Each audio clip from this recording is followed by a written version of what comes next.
Hi!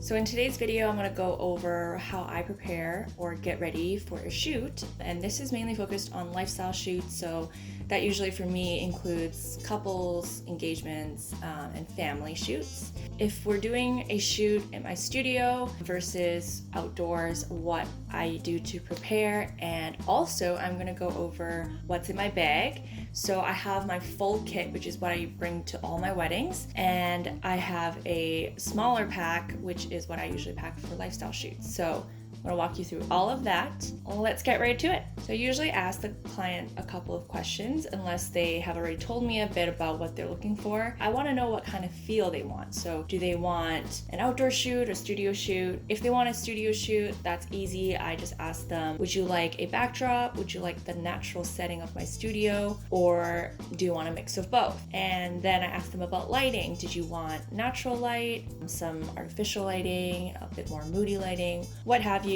And we'll go from there. If it's an outdoor shoot, I always try to ask what kind of environment they're looking for. So do they want mountain view, oceanside, urban, so somewhere in the city, in home, or in the forest? So those are typically the types of environment we have in Vancouver. We're also very lucky to have all of those things in Vancouver, pretty accessible to us. So from there, we kind of narrow down like, okay, this is the type of feel they're looking for. And I will start to compile a bunch of locations based on what they're looking for. And once the location is picked, the date is picked, choosing the time is very important. So, I mean, I said like everything's important so far, but all of these are very integral parts of preparing for a shoot. So of course, lighting is dependent on the weather when you're shooting outside. So if it's a sunny day, I always try to shoot closer to sunset, where the sun is a bit lower and therefore the light is a bit softer, and just,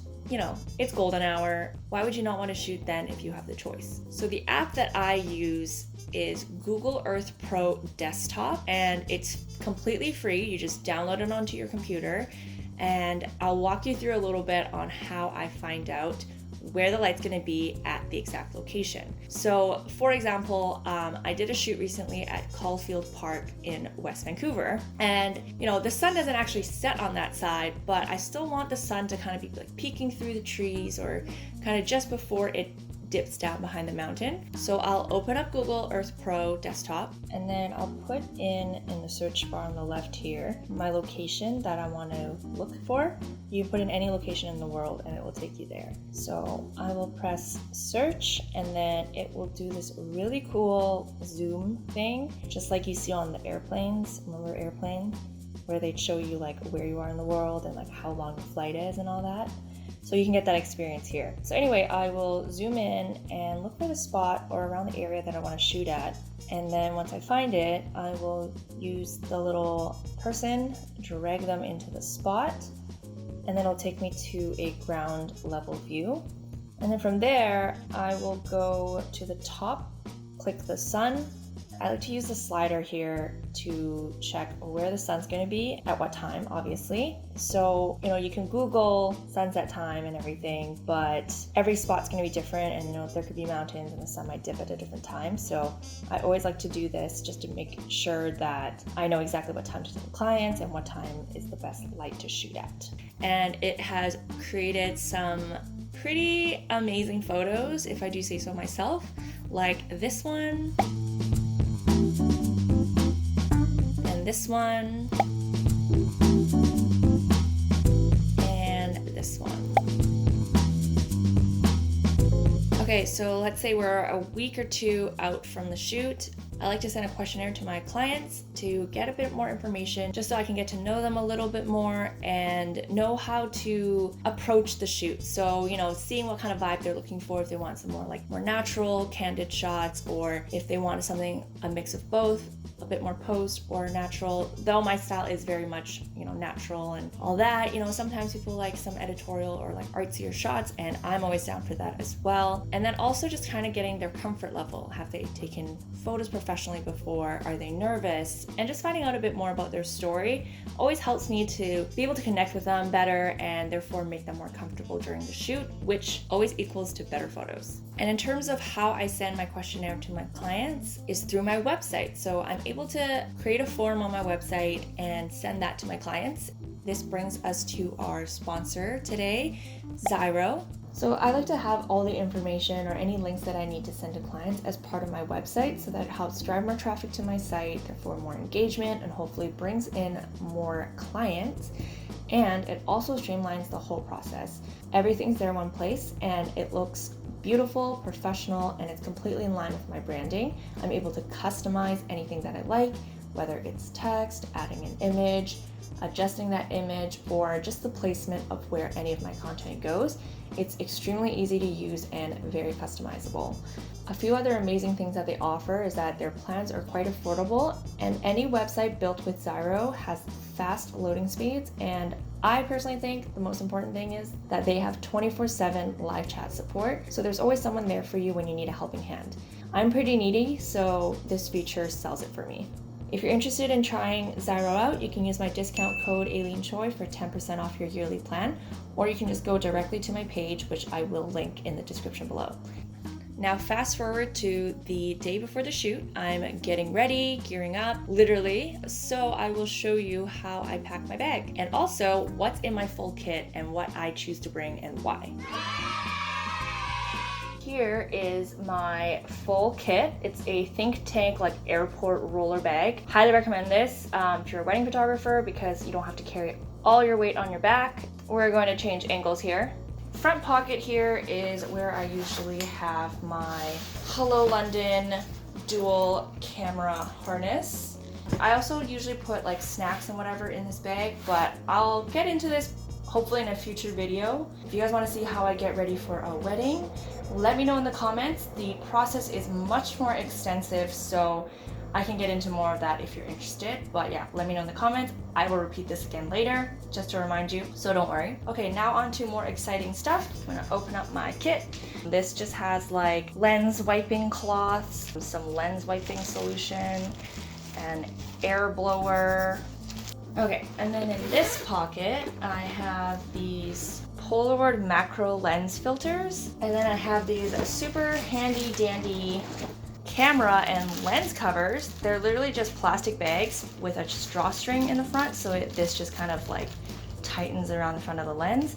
These are very, very important if you shoot in a place like Vancouver where it rains pretty much like more than half the year and you just never know. So anyway, moving on, let's start at the end here. I have a 85mm 1.4, I don't know. In this bag here, I have my triggers and receiver.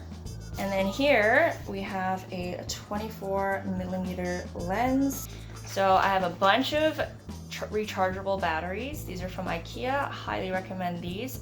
And then this is one of my cameras. So it's a 5D Mark III, and the reason I have 3 cameras is because 2 is not enough. Well, in my opinion at least, because you know, you have your main camera, you have your second body. I do shoot with 2 bodies for weddings, but it's good to just back up your backup, as Phoebe Buffet would say. And then I have my other one here, and then this is like, I would say my main camera because it's new. It is secondhand, but it's new to me.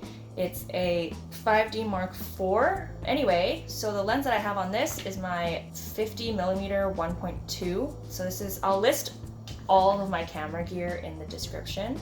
But this is the Mark II, and this is also the Mark II, I believe.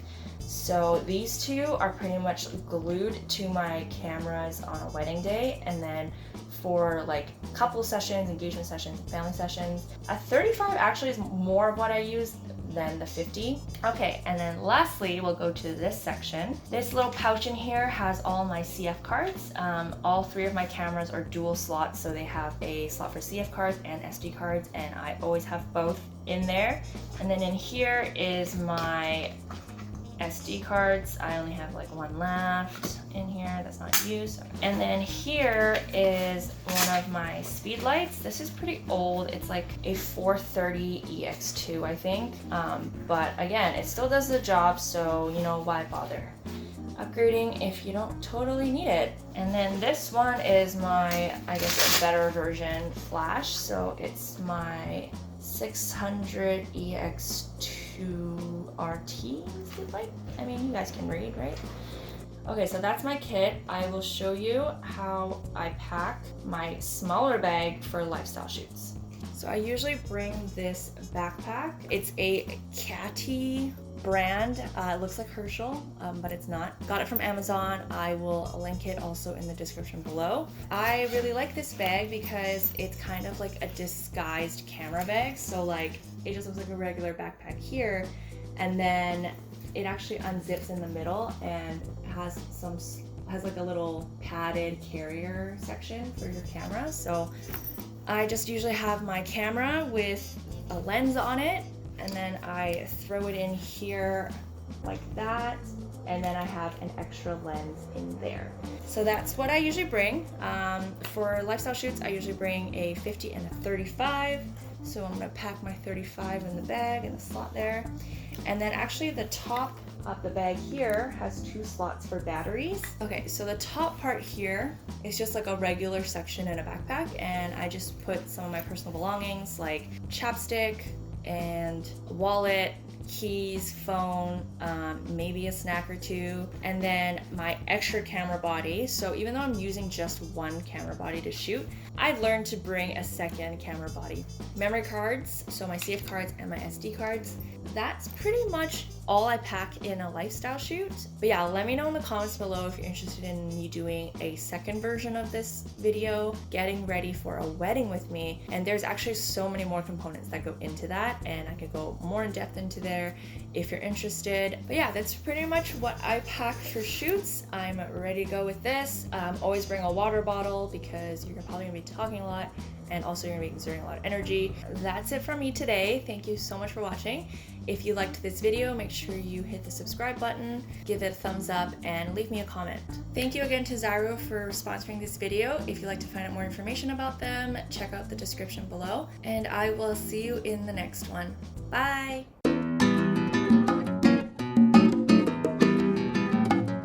Check out the description below, and I'll also list out trains, man.